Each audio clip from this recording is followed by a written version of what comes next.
O Brasil tem a terceira maior população carcerária do mundo e nós não estamos mais seguros. O sistema já está superlotado, já é controlado pelas facções e a gente nem começou a prender os assassinos.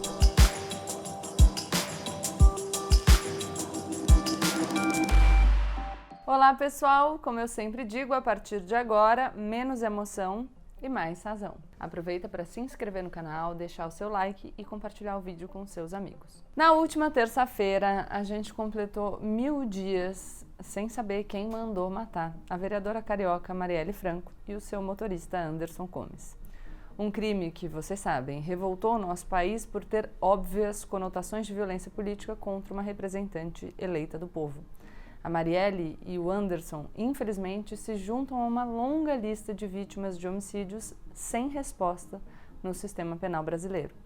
Só nos primeiros dias dessa semana, a gente também teve a notícia da morte das meninas Emily e Rebeca, que brincavam na porta de casa quando foram atingidas, e da morte do cabo Derinaldo, que morreu com um tiro na cabeça ao tentar impedir um roubo. Mesmo nos casos de grande visibilidade, como esses que a gente acabou de citar, quando a gente tem uma resposta, no geral, a resposta é insuficiente. De maneira geral, embora a gente saiba exatamente quem mais morre, são os jovens negros e pobres, a gente permanece completamente no escuro em relação a quem mais mata nesse país.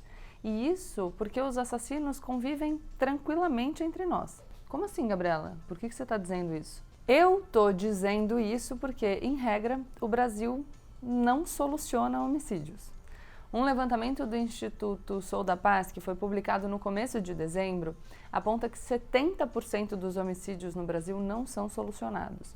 O estado do Rio de Janeiro, palco dos crimes que eu acabei de mencionar, solucionou somente 11% dos homicídios. Esses números mencionados pelo Sou da Paz se referem aos 11 estados para os quais nós temos dados, porque outros 16 estados não divulgam números, ou seja, a gente não sabe de absolutamente nada. A conclusão disso é que a gente tem no Brasil a polícia que mais mata, a polícia que mais morre, e a gente segue sem conseguir responsabilizar os autores de homicídios no Brasil. Ou seja, esse tanto de violência que a gente presencia a todo momento, a troco de nada. Segundo dados do Anuário Brasileiro de Segurança Pública de 2020, eu já mencionei o anuário aqui para vocês várias vezes, uma pessoa é assassinada no Brasil a cada 10 minutos. Em comparação com 2019, a gente teve um aumento de 7,1% das mortes violentas intencionais e mais de 13% das mortes aconteceram em decorrência de intervenção policial. Isso parece ser um problema de primeira ordem, não é verdade? Devia ser a nossa prioridade. Pois é. Mas apesar do Brasil ter a segunda maior taxa de homicídios por 100 mil habitantes da América do Sul, ficando só atrás da Venezuela, apenas 1/10 dos presos no país são condenados por assassinato. Vejam, e quais vocês acham que são as consequências dessa absoluta e real insegurança? Vou explicar para vocês. O desespero de um lado e o oportunismo político do outro. Peraí. Por que eu estou falando isso? Porque a população, preocupada com a própria segurança e legitimamente preocupada, é enganada para legitimar o intolerável, essa política de morte que a gente tem observado. Enquanto a população é enganada, e por que ela é enganada, alguns políticos, que vocês sabem exatamente quem são, capitalizam politicamente esse medo propondo soluções mágicas, como se fosse fácil resolver o problema da segurança. Vou citar alguns exemplos. Tem o tinha que matar é mais, do presidente Jair Bolsonaro no passado, a polícia vai atirar para matar, do João Dória, ou o emblemático atirar na cabecinha, do Wilson Witzel, que já nem mais é governador. Esses políticos, claro, não correm nenhuma parcela do risco que eles querem impor aos policiais da linha de frente, né? Que tem que trabalhar como quem vai para uma guerra. Ou do sofrimento e da violência que eles impõem às crianças negras, que correm risco de vida apenas por existirem, com a cor da própria pele. Esses políticos cantam de galo na hora de defender mais violência, mas na hora de valorizar o trabalho da polícia, da investigação, enfim, dando condição de trabalho, dando assistência psicológica, dando treinamento, aí ninguém viu. E claro, a hora que aconteceu um excesso, que a gente não pode negar que é fruto dessa cultura de violência que contamina as corporações, aí pode ter certeza que vai sobrar para um bode expiatório.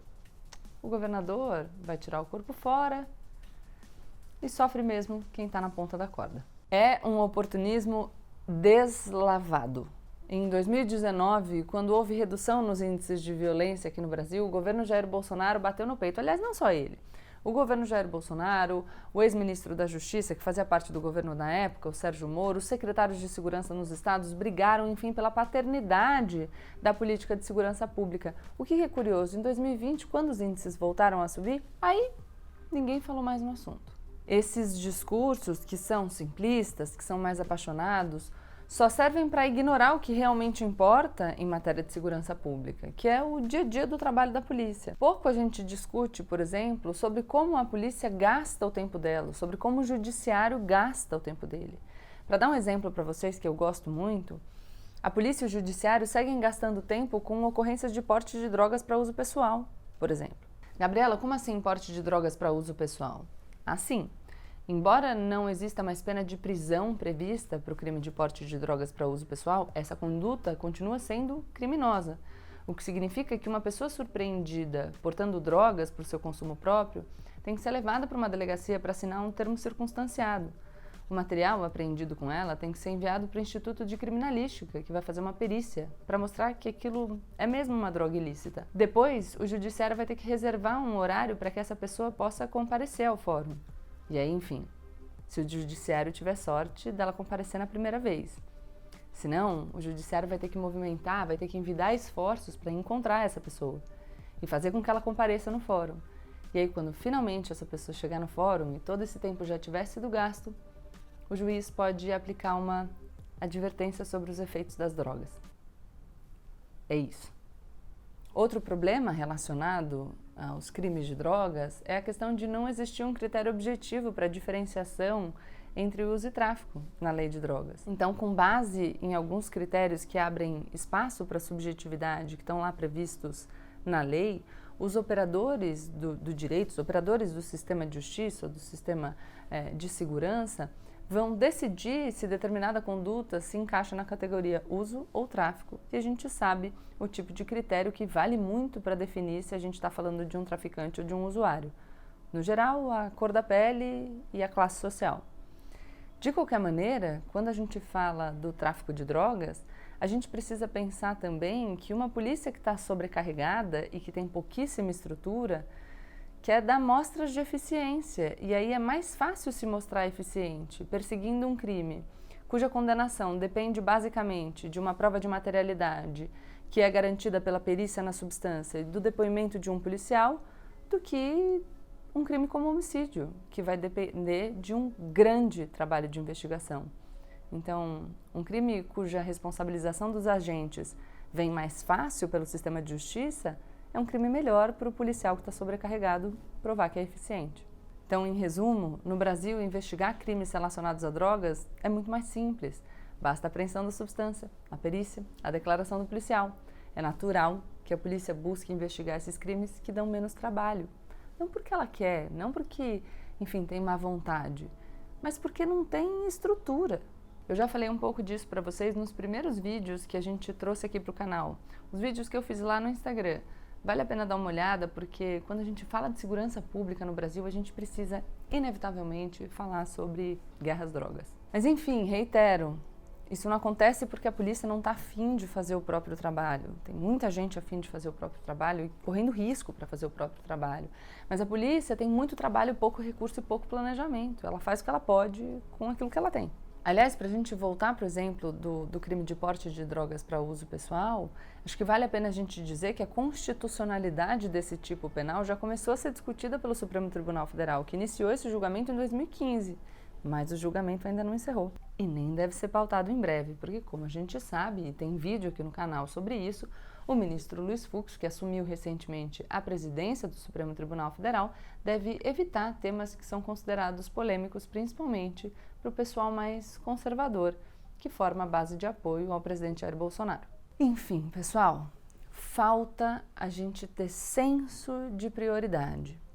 O que está acontecendo é que a gente está decidindo por prender um mar de jovens negros por tráficos muito pequenos e, como eu disse, talvez fossem classificados como porte para uso nos bairros nobres. Esses jovens vão para a cadeia, vão viver sob condições abjetas e vão ter que se juntar a uma facção criminosa para sobreviver lá dentro. E aí a gente precisa pensar se essa dinâmica está fazendo com que a gente fique mais seguro ou mais inseguro. E eu já adianto, é a segunda opção.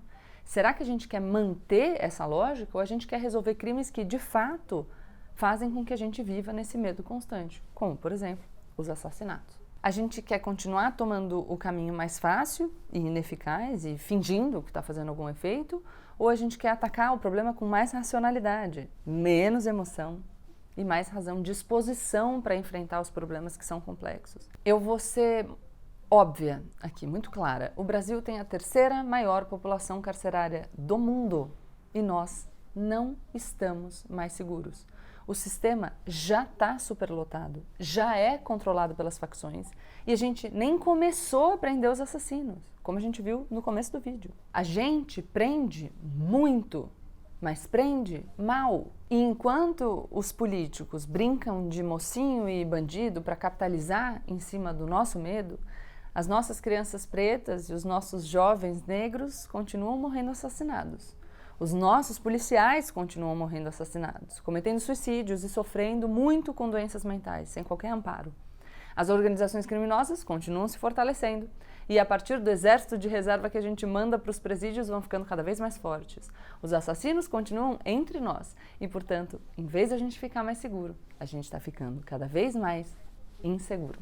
E a gente está ficando mais inseguro enquanto a gente é levado, ludibriado, a chancelar, a legitimar uma política de violência e de morte. E eu repito aqui, a troco de nada. Tem mais uma coisa importante. Em 2019, o gasto com segurança pública foi de 95 bilhões de reais. Esse valor representa uma redução de 3,8% do valor investido em comparação com o ano anterior. E isso, vamos deixar claro, no governo do Jair Bolsonaro, que é o governo das arminhas no dedo e do tolerância zero com bandido. Claro, né? Mas assim, depende que tipo de bandido também. Vocês não estão querendo aí que a gente tenha tolerância zero com todo tipo de crime. Tipo, sei lá, milícia, tudo bem. Rachadinha. Quem nunca, entendeu? Esse é bandido, mas assim, né? Vamos limitar aí. E aqui tem um ponto muito importante, que é um ponto que faz muito sucesso com a base bolsonarista, tem inclusive uma questão de redução de imposto agora, porque o Bolsonaro foi o cara que na campanha dizia que queria liberar geral as armas para melhorar a segurança pública. O cara não sabe o que ele está fazendo, né? Porque, olha só, o Estado não consegue dar conta de controlar a segurança, então ele joga a responsabilidade no colo do cidadão. A gente pode, em algum momento, discutir essa questão das armas. Mas é interessante porque isso se adequa ao tom geral da gestão Jair Bolsonaro. Ele não quer a responsabilidade da presidência, ele quer os privilégios que vêm com a cadeira. Ele quer instrumentalizar o voto de quem votou nele, não no interesse do cidadão que o elegeu como seu representante, mas no seu próprio interesse. Ele governa para ele e para os dele. Os brasileiros que se virem, que cuidem da própria segurança. Mas já que a gente falou sobre investimento, vamos lembrar também que o simples aumento no investimento não faz com que automaticamente se reduzam as taxas de violência. A relação é um pouco mais complexa.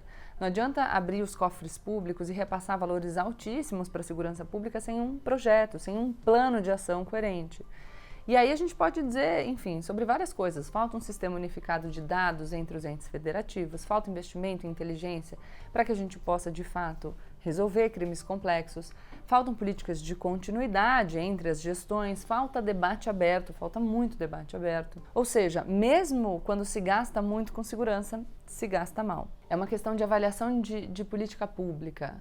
Não é só gastar dinheiro, mas é gastar direito o dinheiro. E para gastar dinheiro direito, a gente precisa pensar em como vai gastar. Enfim, como eu disse, política de segurança pública, como todas as outras políticas, precisa de planejamento, de prioridade, de boa gestão de recursos, de esforço, dedicação e comprometimento, de espírito republicano para pensar o bem comum. E a gente sabe que isso está muito em falta. Esse papinho de atira na cabecinha só serve para o político que usa esse discurso. Não serve à população brasileira, que continua à mercê de índices de violência urbana altíssimos. Não serve à polícia, que não consegue fazer o seu trabalho de maneira adequada e também corre risco de morte.